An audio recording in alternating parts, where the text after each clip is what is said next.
Good morning. Good morning. Well, I wanted to say, eeny beeny, chili beany, the spirits are about to speak. Are they friendly spirits? Just listen. Do you remember that from a cartoon from years ago? That was from Rocky and his friends. Yep. And I always wanted to say that. Anyway, Rocky told me. I got that one off my list. So I've been thinking about this month's topics, and it's silence, and it's receptivity and fallowness, and you can move those things around. And it was so funny because when I got that and I had silence, it's kind of ironic because my head got really loud inside because all these ideas started to fly around inside and try and vie for the attention.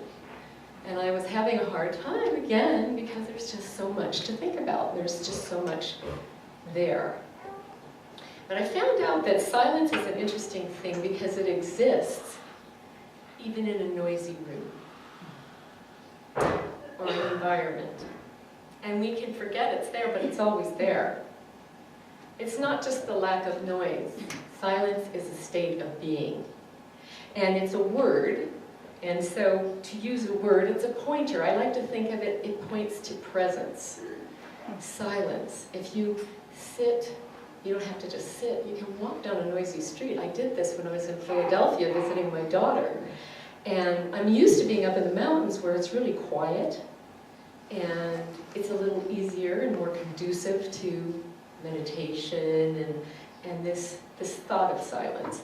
But I was in the busy streets of Philadelphia and really close to traffic and loud trucks and all of that sort of thing.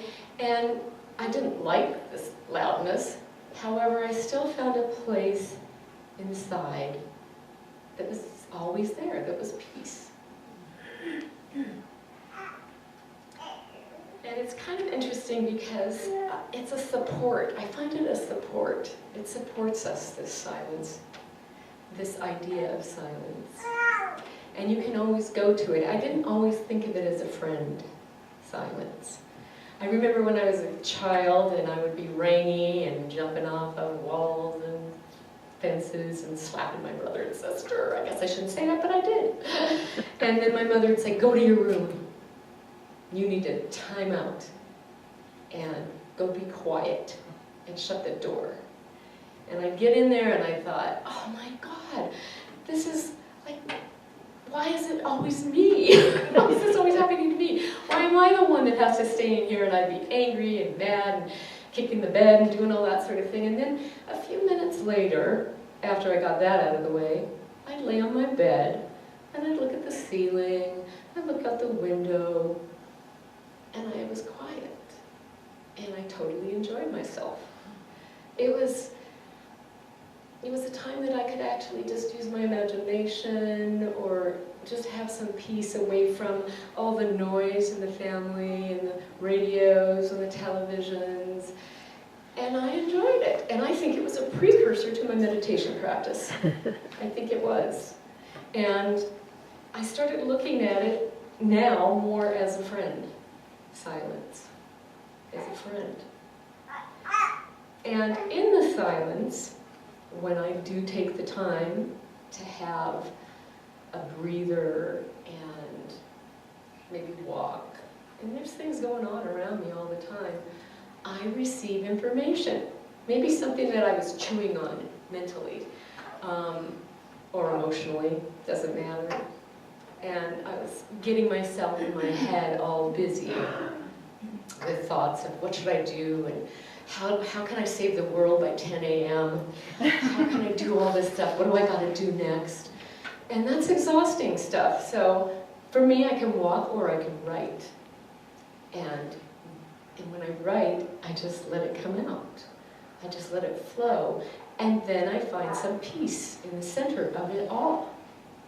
And the other morning, I woke up after I went to bed and I was chewing on the word fallow. It's not a word I hear every day. And I was chewing on that word fallow. And I was thinking about what that was, and I went to sleep, and the next morning I woke up, and I heard, for you, the word fallow means to be at rest. To be at rest. That's what fallow means. It may not look like anything's going on. It may not look like much is happening, like an empty field that lies fallow for a year. But there's always something going on. There is something going on below the surface of our awareness, below the surface of the earth. There is something always going on. And when we are silent or quiet, even walking, doesn't matter. And you can even be talking. I know this sounds weird, but presence is always there. Something will float to the surface of your awareness and go, how about this? How about this? This is food for thought. This is the universe at play. This is what is being told to you. And so I got fallow is to be at rest. And when you're at rest, there's always something going to come for you. Something that will come that you might have missed in your busyness, in your overproductivity that we have in this country. You know, got to do something all the time, got to be somewhere, you know, have to produce. Well, sometimes it's okay to just not do anything. And that's a hard lesson for all of us. It's okay. I'm here to say we all have permission to be silent and make it our friend, you know, and also to receive information, like maybe we'll write a song, maybe a word will come. It doesn't matter what it is. It doesn't matter, but it's there. It never leaves you. It's your friend. And then those times that are seemingly fallow, it's just getting you ready for something else. And so just enjoy that and find peace in the center of it all. That's what I'm working on. Thanks.